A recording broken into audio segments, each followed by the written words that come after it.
Assalamualaikum warahmatullahi wabarakatuh. Salam sejahtera bagi kita semua.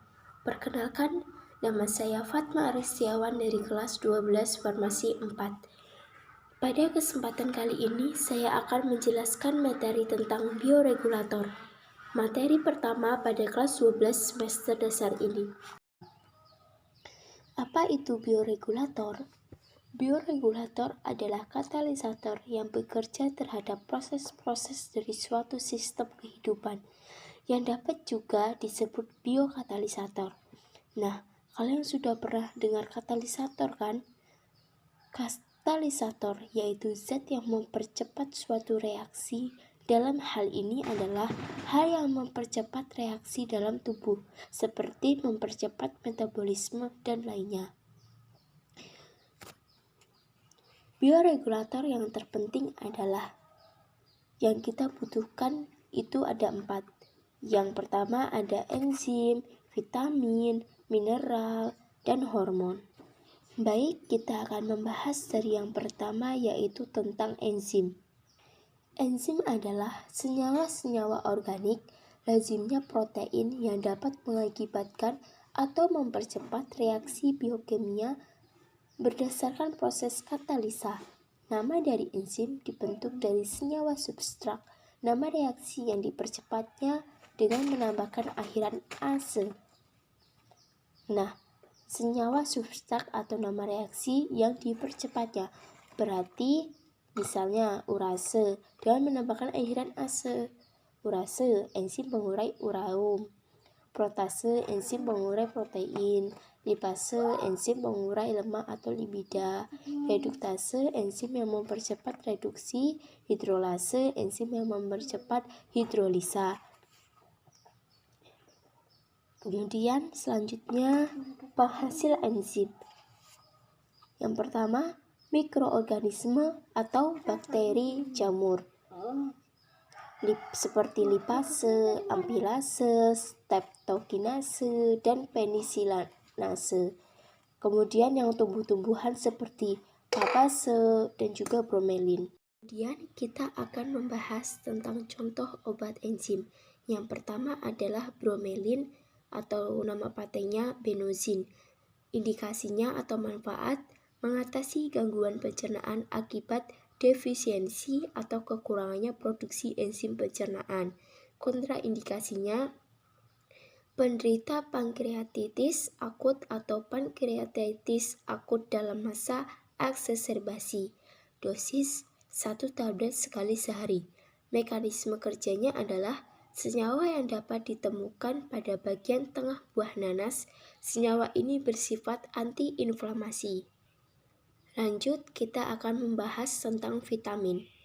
Vitamin adalah suatu senyawa organik yang dalam jumlah sangat kecil dibutuhkan oleh tubuh untuk memelihara fungsi dan metabolisme normal. Yang pertama adalah penggolongan vitamin. Vitamin yang larut dalam air meliputi tiamin, riboflavin, biotin, asam folat, rutin, asam pantotenat, dan cyanokobalamin. Yang kedua, vitamin yang larut dalam lemak seperti vitamin A, vitamin D, vitamin E, dan vitamin K yang sering kita ketahui. Obat-obat tersendiri vitamin B kompleks yaitu meliputi tiamin, vitamin B1, riboflavin, vitamin B2, piridoksin, vitamin B6, nikotiamida, asam pantotenat, vitamin B5, asam folat, vitamin B11, cyanokobalamin, vitamin B12. Contoh obat vitamin yaitu seloksi. Seloksi golongan vitamin A. Kandungan dari seloksi adalah kapsalocilaput alfa asam lipoat 100 mg, vitamin C 250 mg, cyanpicolinat 50 mg, akoroten 5000 UV. Seloksi mempunyai indikasi sebagai memelihara kesehatan kulit sebagai antioksidan. Efek samping dari seloksi atau vitamin A yaitu mual, muntah, diare, sakit perut, kejang, sakit kepala, dan hipoglikemia. Dosis dari Siloxi adalah sehari 1 kaplet. Mekanisme kerja dari Siloxi adalah bekerja sebagai suplemen yang memberikan asupan vitamin dan mineral bagi tubuh. Siloxi mengandung vitamin C dalam bentuk kalsium ascorbat, vitamin E, beta-karoten, selenium, dan zinc dalam bentuk zinc sulfat. Semua komponen tersebut bukan merupakan bahan pokok yang dibutuhkan dalam jumlah besar pada proses metabolisme. Kemudian contoh lagi dari vitamin yaitu ikobal. Ikobal termasuk dalam golongan vitamin B. Kandungan dari ikobal adalah mecobalamin 500 mg. Indikasi dari ikobal yaitu neuropati perifer. Efek samping seperti mual, muntah, hilangnya nafsu makan, dan rasa tidak enak di epigastrium. Dosis dari vitamin B yaitu dewasa sehari 1500 dibagi dalam 3 dosis. Mekanisme kerjanya sebagai meningkatkan produksi sel darah merah oleh sumsum tulang. Sini ada sedikit pertanyaan. Kenapa sih kita harus banyak mengonsumsi vitamin?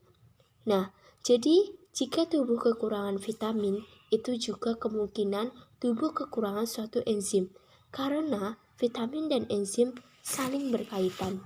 Jadi kita ada pentingnya banyak mengonsumsi vitamin. Kemudian yang selanjutnya yaitu mineral dan elemen sulfura. Mineral adalah zat anorganik yang dalam jumlah kecil bersifat esensial bagi banyak proses metabolisme dalam tubuh. Elemen sulfura adalah mineral yang dibutuhkan kurang dari 20 mg sehari, yakni besi, seng, tembaga, dan lain-lain. Contoh obat mineral yaitu natrium fosfat. Indikasi dari natrium fosfat digunakan pada prosedur pembersihan usus sebelum proses ekstrai usus, koloskopi atau sebelum operasi usus. Nah, sebelum operasi usus itu digunakan prosedur pembersihan usus terlebih dahulu.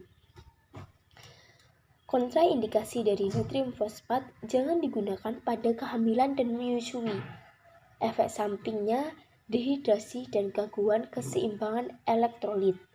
Dosis natrium fosfat larutkan 1 botol sediaan 45 ml dengan 120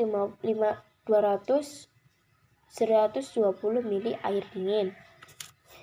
Mekanisme kerja obat laksatif golongan kartatik yang digunakan untuk terapi konstipasi pada anak-anak dan dewasa. Kemudian kita lanjut membahas tentang hormon.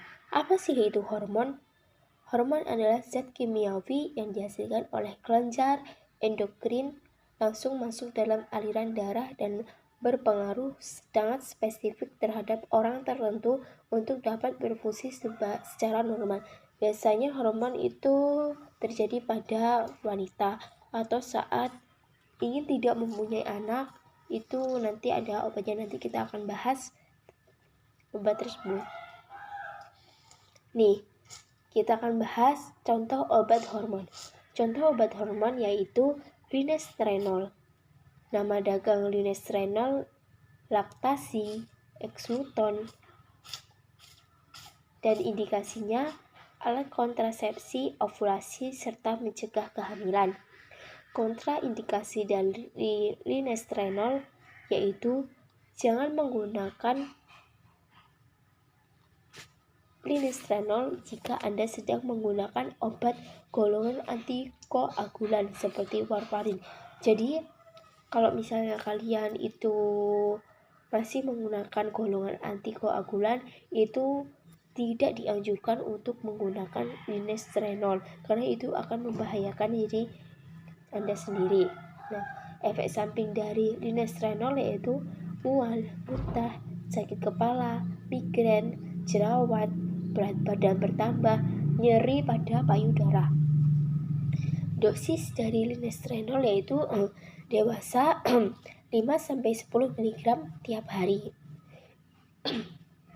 Mekanisme kerja dari linestrenol bekerja menyerupai hormon progesterogen alami yang dimiliki wanita. Nah, itu tadi contoh dari obat hormon. Ada lagi contohnya itu seperti pil KB. Itu bisa menjadi contoh obat hormon. Baik, sekian materi yang dapat saya sampaikan. Semoga bisa bermanfaat bagi kita semua, khususnya siswa yang sekolah di bidang farmasi. Saya ucapkan terima kasih. Di sini kita saling belajar. Jika ada kesalahan dan keliruan, saya mohon maaf. Nun wal kolami wa mayasturun. Wassalamualaikum warahmatullahi wabarakatuh.